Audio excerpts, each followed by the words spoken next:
Hey guys, so I think I found the new dumbest person on the internet.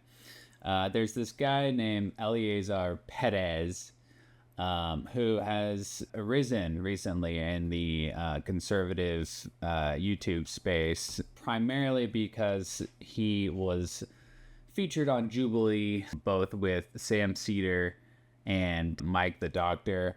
And if you've seen either of those things, you know that he's just a straight up moron. And what's funny is this guy used to like sell coaching services several years ago, but it seems like it didn't pan out, which is why he pivoted to being a right wing debate bro. And he even sells coaching services to become a debate bro, as he describes it himself, which is funny because he like couldn't like run away from being a scam artist, so he had to like integrate his new career path with that impulse. Anyway, this guy recently posted a video debating a communist, so it got my attention. I'm a little curious. I haven't seen this yet, but let's check it out. Are y'all communists? No. No. Are you? Yes. Do you want more people to be communists? Yes, I would Yeah. love more people to be communists. Oh, awesome. More people agree with communism than the average person might think that they do. What do you think are the biggest misconceptions in the West within communism itself? Yeah, I think people in the West have been kind of, I don't want to say brainwashed, but they've definitely been affected by the propaganda that the US government has put out, that communism is somehow a dictatorship, or that communism is forcing people to do something, or that communism is only hunger and, a loss. But that's not true. Yeah. We are ripe for a socialist revolution all across the world. Capitalism is failing, and now is the time for the workers to come together and take power. Okay. By what standard, when you say capitalism is failing, by what standard do you mean? Like, what metrics are you looking at? Yeah, I mean, we look at it all across the world as well as all across the United States. Food prices are rising no matter what we do. There's insane inflation. People are being pushed out of their homes, unable to make rent, and rents are only rising. There are huge buildings in downtown Seattle now that are residential buildings that are completely empty while people live on the street. And I do not think that that is a sign of a society that is progressing. I think that that is a sign of a capitalist society that is regressing. Okay. What was your name, by the way? My name's Maddie. Maddie, I'm Eleazar. Nice to meet you. Nice to meet you. I wanted to ask you, Maddie, because like for me, one of the big turnoffs when I think of socialism or communism is... So is he not going to address that at all? The fact that the distribution of housing is just so fucked up in this country? Just going to blow right past it. Maybe he addresses it. Maybe. Probably not. The application of it. So when we look at capitalism, it's more like a free market. Obviously, there's restrictions on it, but typically it's voluntarily, right? So if I want to purchase something from someone, they can decide to sell it to me or vice versa. But my question is... Notice how people who defend capitalism always talk about the freedom to purchase something, right? Or to have different choices from which to purchase. They never talk about it from the standpoint of the worker, right? And what choices the worker has. And the fact that the worker does not own the means of production that they mix their labor with to produce value and surplus value for the capitalist. It's always about, there's a mutual transaction between a purchaser and a seller, and that's the entire system. But my question is, within, how do we apply it? So if the majority of society is restricting themselves from actually getting onto the plan of communism, are we going to require force to get them on board? Yeah, I like to think no. Okay. I mean, what we're trying to do is build a mass party. And that is a voluntary party, I mean, look, most people in the working class, don't have a choice to, start a worker-owned business or to work for a capitalist-owned firm, right? It's vastly more difficult if you don't already have the capital, the resources to start a business. So, I mean, people are still limited even within capitalism. I think that as capitalism continues to fail, more and more people across the world, as well as in the US, will decide voluntarily through their experience that capitalism can no longer continue in this way. Okay. In the way that, I talk to people on the street every day and they're like, it's not voluntary that I have to pay rent. It's not voluntary that I have to pay hundreds of dollars on groceries or go to work. Yeah, I'll and fix. work $60 or 60 hours a week. That's not a voluntary part Right. of capitalism. Because That's we very can much not. we can like engage in it, but we're like kind of forced to, right? Is what you're saying? Exactly, Okay. yeah. The reason I asked that though is, wouldn't you say we're supposed to live in a democracy right now? Yeah. And so if the majority of democracy does not want communism, Yeah. are we just going to use propaganda to try to get them on board through a long-term process, or is it going to be through force at a certain point? I mean, Wait, so is he saying that if we eventually democratically choose to implement socialism and then eventually communism, then he's okay with it? we as communists understand that, you know, force happens sort of throughout history when one part of society imposes their will on another part of society. For example, that's how capitalists and billionaires and CEOs, the ruling class, imposes their will on us by committing violence against us. Police violence, as well as like the day-to-day violence of capitalism. But a mass movement is not going to work unless we have the majority, unless we have the masses. Okay. And if we can gather the masses together under one banner, under one red banner of communism, then there won't need to be violence and there won't need to be like a terrible war. If we have the vast majority of people, 99% of Americans are workers, if we can organize the workers, then, you know, that would be the more peaceful solution. Arguably more peaceful than what's happening now, where 99% of the workers are being oppressed, if that makes sense. Yeah, no, thank you for sharing that. What do you say though, like let's say we can actually implement communism, but there's quite a few people within that little society that we have that are not adhering to making decisions for the greater good. What would we have to do to them? Would we let them just keep doing what they do, or would we have to kind of set some restrictions on them? Well, if we're talking about like during an actual revolution, there is a point where we would need to protect the interests of the workers as a whole, you know? And like I like to think that people who have come together under one political banner to improve society would also come together to protect that society, you know? And we've seen that kind of how people come together to protect their own. Like, for example, here in the autonomous zone that happened in 2020, there were people who protected the interests of the whole against, you know, interlopers or people who were trying to disturb the peace or whatever. Like, throughout history, humans will come together to protect their own. What's funny about this question is that it's not unique to a communist society, a socialist society, or even capitalist societies. Every large group of people is going to have those who just want to fuck shit up, right? The difference is that in the capitalist economic system, people are incentivized through, you know, the desire for profit growth to, you know, do things like dump chemicals in our water, in our rivers, in our oceans, you know, produce cheap things so that they break down and they can just resell them, you know, again. But I mean, look, every society, you need to have, you know, some type of law enforcement. Yeah, of course. And so hopefully we wouldn't have to like implement violence against people, you know? But generally when people have formed a society that they believe is just and good, they will do what they need to do to protect that and to protect their own interests and their children and, you know, their loved ones. You just said an important word, just and good. What is just to you? Yeah, I would say just is equality, true equity and true equality and fairness and equalness of opportunity, which I think we've kind of been told is the way of life in America today, but more and more people are waking up to the fact that it is not just and it is not equal, and capitalism does not allow for true equality. And we believe that if we can smash capitalism and smash class society, we can achieve the most equal society that the world has ever seen. Guys, I got no sponsors, so I figured why not sponsor myself?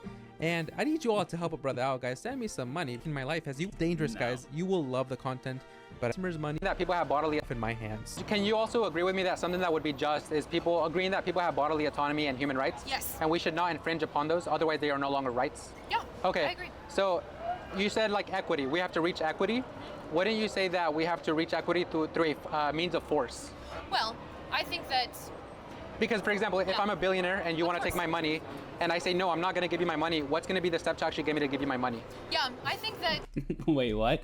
This already happens, Eleazar. That's called taxes. We impose taxes on everyone, right, with some exceptions. But, you know, for the most part, people have to pay taxes, whether that's income tax or sales tax or property tax. That's already a thing. And yes, that happens through force. So what? Are you against taxation? What a stupid question. Would it make sense for one person out of 8 billion to have all of the money? No, right? That would be an absurd thing, right? So you would, impose rules so that that type of thing couldn't happen, right? And that would be achieved through force. Unfortunately, that's just the reality. Reappropriating the wealth of billionaires. Oh, you guys are good. Reappropriating the wealth of billionaires through force is a small price to pay for making the lives better and freeing the 99% of people. I think that is a very small price to pay. So is it fair to say, I don't want to misrepresent you, but at a certain point we are going to have to infringe on people's bodily autonomy? Well, if you believe... Taxing people is not infringing on bodily autonomy. What the fuck? What does that mean? If we tax billionaires more, or we structure society in such a way that you can't even become a billionaire, that's going to infringe on bodily autonomy. Yeah, that makes sense. I believe that, like, owning a bunch of buildings, owning billions of dollars worth of assets is someone's body, then sure. But I don't believe that that's someone's body. We would never, want to infringe on their bodily autonomy. We just don't believe in the accumulation of, personal property in such a way.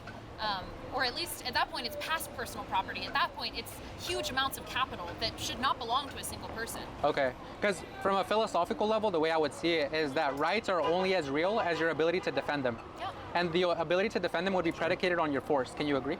I think I think rights are sort of established by the morality of the ruling class at the time. I think that a ruling class can establish their own morality and sort of impose that and impose their ideas of what is just and good on, the entirety of society in the way that the ruling class imposes their ideas of morality on us, being like, okay, you're supposed to obey the police. The police are here to, protect what is just and good and protect your rights. But we see that that's not true anymore, And so what I think, when you ask me about what is just and what is right, I think that it is not right for 1% of people to hoard wealth and to enslave the rest of the world. Okay. And I think taking their wealth and reappropriating it for the good of society is a small price to pay for the betterment of society. Yeah, but wouldn't you say with capitalism, everyone is, like you were saying earlier a little bit about it, how you have to pay your rent, but you don't want to, but you kind of have to, right? With capitalism, though, if I start a company, let's say me, I'm Mexican, my parents were from Mexico. Let's say we want to start a company to get ahead ourselves, and at a certain point we start doing really good. We have 50 employees, we have a lot of customers, everyone's winning. Who is losing in that situation? Yeah. I think that, small business owners... I mean, first of all, that's too vague of an example. And secondly, if the company is structured as a capitalist firm, then by definition, they are exploiting their workers. Why? Because if, assuming that the company is profitable, they are extracting surplus value, right? Surplus labor from their employees. That is unpaid labor, right? That is value produced over and beyond their expenses that the owners get to expropriate from the workers, right? And they are living off of the labor of other people. That is what's wrong with it. They're a very small part of, capitalism in general now. That's kind of what capitalism used to be. It used to be only the merchant class and small business owners. But after a while, those things, people like that are being put out of business all the time by big corporations. And so in that way, it's like, if you get bigger and bigger, and if your family is getting better and better at their job, eventually they are going to be up against a large corporation. Yeah. And very rarely do small business owners win in that situation. They'll constantly be putting out of business from that sort of accumulation and that monopolization of the market. And we believe as communists that is an inevitable part of capitalism. It will always continue to the point of imperialism, to the point of monopoly. And so we believe that people should be able to achieve their own destinies in the way that families like yours might want to do without having to, be constrained by making a profit. But at a certain point, do you think that'll motivate me or discourage me? If we say, hey, Eleazar, if you make $10 million a year with your business, that you didn't exploit anyone, you had employees, you had great customers, you had a great service, do you think that you setting a threshold and a limit as to... You can't have a capitalist firm that extracts surplus value from its employees and not exploit them. That is just the definition. How much I can make is going to motivate me and encourage me to show up harder and outcompete my competitors and provide a better value and service, or do you think it's going to deteriorate me from wanting to move ahead?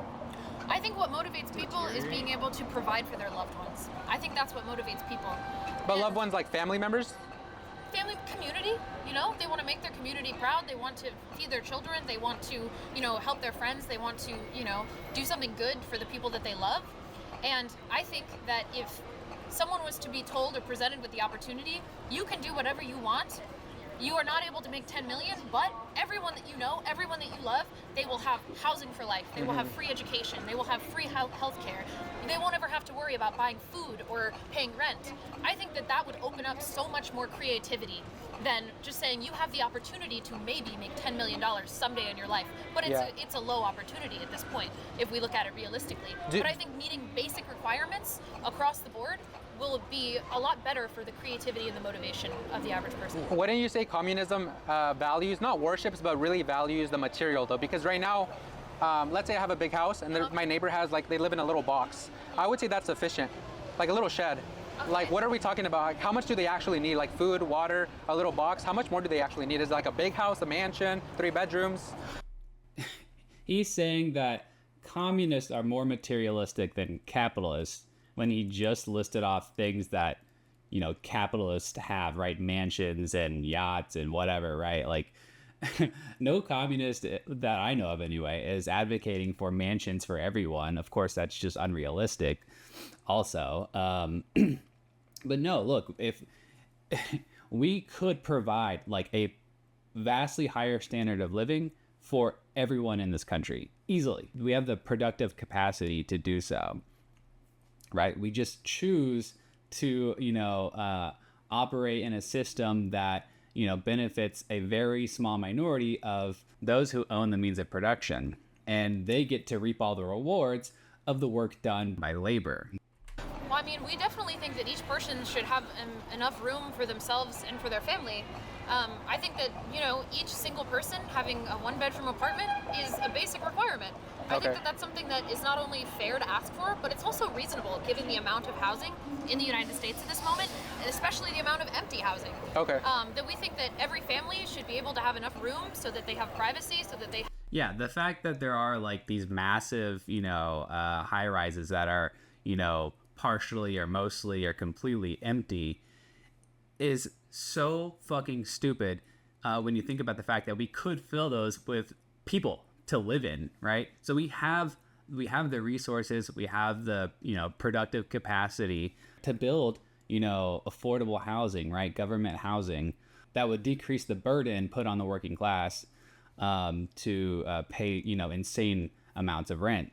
Other countries have done this, right? It's not like this is a radical idea that's, utopic in vision. We can do this. In fact, we've done this before in this country. We used to have, respectable, affordable government housing, and we just decide not to do that anymore, at least not to the same degree that we did before. Have, dignity, and that's currently not true. Okay. Well, thank you so much, Maddie. Thank you. It was a pleasure. Really Can I? to meet you. Yeah, nice to meet you. We're gonna go around and ask a few more people. Thank you so much. Thank you all. Well, guys, I didn't really hear a lot of good points from Eleazar. Look, I suggest that you don't actually offer debate coaching services because it seems like you're not that good at it. You didn't really even debate this woman. You just kind of asked her really dumb questions. Read up. Read some Marx, read some Engels. I've read like 3 pages, so I'm a little bit ahead of you. But anyway, guys, that's it for me. I'm going to go take a nap. Love you. Bye-bye.